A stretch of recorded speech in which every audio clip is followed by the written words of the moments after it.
जय हिंद। तो आइए चलिए पिछले वीडियो जहाँ से हमने ख़त्म किया था उसको इससे वहाँ से और वहीं से एक नया वीडियो प्रारंभ करने वाले हैं। इससे पहले हमने एस जी एस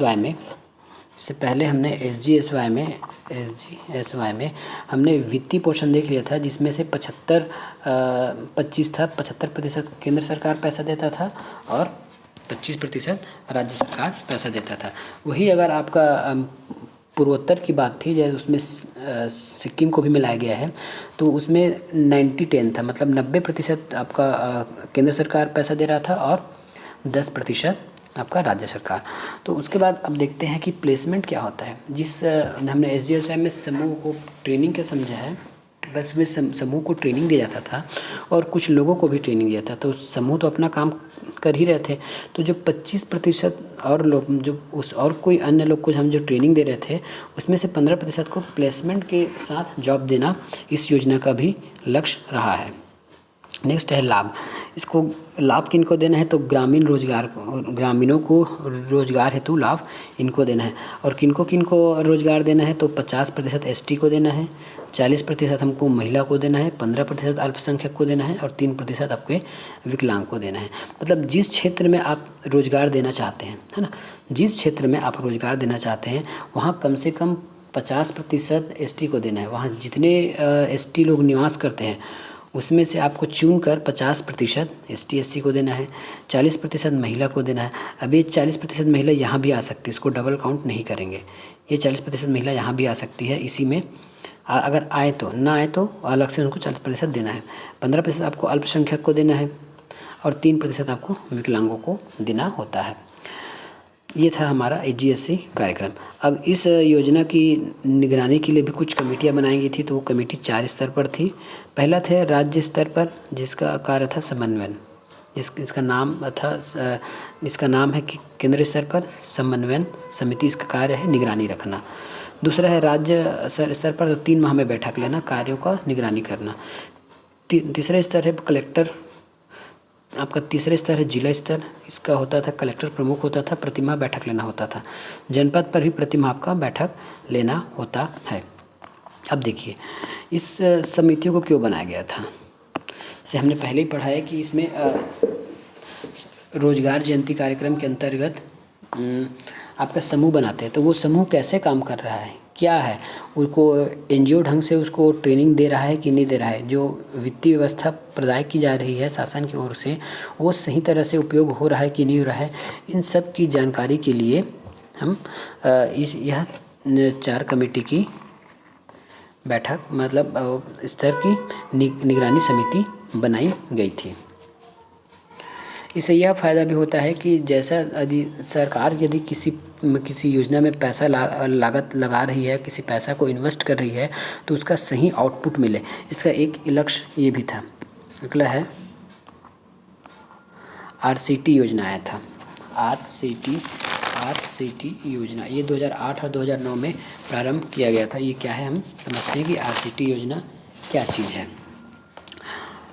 ग्रामीण रोजगार एवं प्रशिक्षण की संख्या को बढ़ाना, ग्रामीण परिवार प्रशिक्षण प्रदान करना, BPL परिवारों को प्रशिक्षण प्रदान करना, छत्तीसगढ़ के सभी जिलों में संचालित है। BPL परिवारों को प्रशिक्षण प्रदान करना उसके रोजगार में वृद्धि के लिए इनका मुख्य लक्ष्य था। प्रति जिले में लीड बैंक के माध्यम से प्रशिक्षण कराया जाता था। देखिए पहला प्रशिक्षण हमने पढ़ा है कि वो NGO के माध्यम से कराया जाता था, है ना, समूहों को। यहाँ BPL परिवारों को प्रशिक्षण देना है, यही है RCT योजना। इसको कौन करेगा, तो बैंक करेगा, लीड बैंक के माध्यम से कराया जाना है। तो प्रशिक्षण में जो खर्च होगा उसका खर्च कौन देगा, बैंक देगा। और बैंक को कौन देगा, तो बैंक को भारत सरकार देगी। प्रत्येक युवक को 200 घंटे का प्रशिक्षण दिया जाना है, प्रत्येक युवक को 200 घंटे का प्रशिक्षण दिया जाना है। ठीक है, देखिए आपको जैसे एग्ज़ाम में आता है अलग अलग क्वेश्चन, तो आपको कंफ्यूज नहीं होना चाहिए। उसमें क्या लिखा है, हमने जो पहले योजना पढ़ा था उसको NGO के माध्यम से उसमें प्रशिक्षण दिया जा रहा था। तो NGO के माध्यम से प्रशिक्षण दिया जा रहा है, वो किनको दिया रहा है, समूह को। समूह बनाने के लिए, समूह को चलाने के लिए, समूह की आर्थिक क्रियाकलाप को बढ़ाने के लिए, जो बैंक से ऋण मिलता है उसको वापस कराने के लिए, मतलब संपूर्ण की समस्त कार्य को निगरानी करना या उनको कार्य सिखाना, ये सब काम किनका था? ये आपका एनजीओ का था। एनजीओ को शासन पैसा देती थी 10,000 रुपया प्रति समूह। उसी प्रकार ये आरसीटी योजना आई, इसमें बीपीएल परिवारों को प्रशिक्षित करना था, है ना। ये छत्तीसगढ़ के सभी ज़िले में संचालित है। प्रति ज़िले में अब इसको कौन करेगा? तो लीड बैंक के माध्यम से प्रशिक्षण कराया जाना है। अब प्रशिक्षण बैंक के द्वारा किया जाता है तो इसका पैसा बैंक ही वहन करेगा और बैंक को भारत सरकार देगी। प्रत्येक युवक को 200 घंटे का प्रशिक्षण दिया जाना है, यह लक्ष्य है। और छत्तीसगढ़ में वर्ष 2021-22 में 21-22 का आपका लक्ष्य देख लीजिए, ये था 12,120 और सितंबर तक 3,492 को प्रशिक्षण दिया गया है। मतलब ये योजना अभी भी चल रही है, आरसीटी योजना। यदि ऐसा कोई क्वेश्चन आता है तो आप इसको बना सकते हैं। ये याद रखिएगा, ये करंट का डाटा है, करंट का डाटा में भी पूछ सकता है। तो 12,120 का लक्ष्य रखा था हमने और 3,492 लोगों को ही प्रशिक्षण दे पाए हैं। ये है आपका स्वर्ण जयंती ग्राम स्वरोजगार योजना। अब देखते हैं स्वर्ण जयंती और ग्राम स्वरोजगार में अंतर क्या है। अब इसके बाद एनआरएलएम शुरू होने वाला है, तो हम देखते हैं कि एनआरएलएम और स्वर्ण जयंती ग्राम में क्या अंतर है। तो प्रभावी बनाने के लिए जो पहले से जो SGSY चल रहा है, ये होता है आपका एनआरएलएम और यह है SGSY, ठीक है। अब SGSY के कार्यों को और ज़्यादा प्रभावी बनाने के लिए आपका एनआरएलएम लाया गया, ठीक है। SGSY को और ज़्यादा प्रभावी बनाने के लिए एनआरएलएम लाया गया। SGSY में अनजान सदस्यों को भी समूह बना दिया जाता था। जैसे मैं पहले बताया था कि ये आवंटन आधारित था, ऊपर से आदेश आता था कि आपको समूह बनाना है और जो ब्लॉक में मिले उसको पकड़ के जो राजी होते थे समूह में काम करने के लिए, उनको समूह के सदस्य में जोड़ दिया जाता था। लेकिन एनआरएलएम में ऐसा नहीं होता। आप गांव में भी देखिए, गांव में कई समूह कार्य करते हैं। वो लोग क्या करते हैं, आपस में जो लोग जान पहचान के होते हैं, मतलब अब गांव में है तो जान पहचान तो होंगे ही, तो वो लोग आपस में जुड़कर समूह बनाते थे। SGSY में ऐसा नहीं होता था। वहाँ अनजान लोगों को मिलाकर, अनजान कहने का मतलब है कि एक ही गांव के नहीं होते थे, अलग अलग गांव के ही लोग को मिलाकर उसमें समूह बना दिया जाता था। इससे बड़ा घाटा ये होता था, यदि कोई आदमी आपस में जान पहचान नहीं है तो जल्दी से समन्वय नहीं बन पाता, किसी कार्य को करने के लिए समन्वय नहीं बन पाता, ऐसा है। और आजकल प्रत्येक गांव में अलग अलग समूह चल रहा है और एक गांव के ही लोग उसमें रहते हैं। इस प्रकार ये अलग है और इसमें जान पहचान के लोग रहते हैं। एनआरएलएम में वही बात जो मैंने किया था। SGSY में कार्य योजना केंद्र के पास था, मतलब कैसा कार्य करना है, क्या काम करना है, कैसे करना है, कैसा प्रशिक्षण देना है, ये सब चीज़ केंद्र सरकार के पास था। राज्य सरकार को कोई छूट प्राप्त नहीं किया गया था।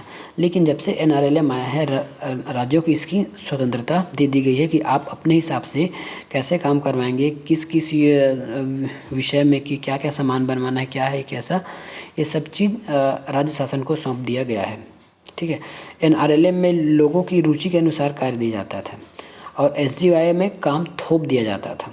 जैसे आज समूह कोई टैलेंट, मतलब समूह अपने टैलेंट के हिसाब से काम करता था। SGSY क्या है, उसमें आपके टैलेंट को नहीं देखा जाता था। ऊपर से आदेश आता था कि आपको, यदि आप जैसे 4-5 समूह में ऐसे लिख देता हूँ ABC, तो इनको अगरबत्ती बनाना है, इनको आए या ना आए, इनको काम थोप दिया गया। इनको कुछ और बनाना है, जैसे फिनाइल हो गया, या इनको और कुछ बनाना है, मतलब इनसे कोई रजामंदी नहीं ली जाती थी, इनको ऊपर सीधा काम थोप दिया जाता था कि आपको ये कार्य कराना है। लेकिन जबकि एनआरएलएम में ऐसा नहीं है, उसको समूह अपनी रुचि के अनुसार जो चाहे वो काम कर सकते हैं। उसके लिए परामर्श जिला कार्यालय से दिया जाता है। जबकि उसमें क्या आवंटन आधारित था, जैसे मैं पहले ही बताया हूँ कि इसमें आवंटन आधारित था, मांग आधारित नहीं था। उसमें आवंटन दिया जाता है। और एनआरएलएम में क्या मांग आधारित है कि हम ये काम कर रहे हैं, हमको इतना पैसा चाहिए और हम ये काम करना चाहते हैं, हमको यही काम करने दिया जाना चाहिए। तो ये हो गया आपका SGSY और एनआरएलएम में अंतर। देखते हैं नेक्स्ट। अब आज से चालू होने वाला है एनआरएलएम, तो इसको हम नेक्स्ट वीडियो में देखेंगे कि एनआरएलएम क्या है और इसका क्या नाम पड़ा, कैसे है। मिलेंगे नेक्स्ट वीडियो में। धन्यवाद।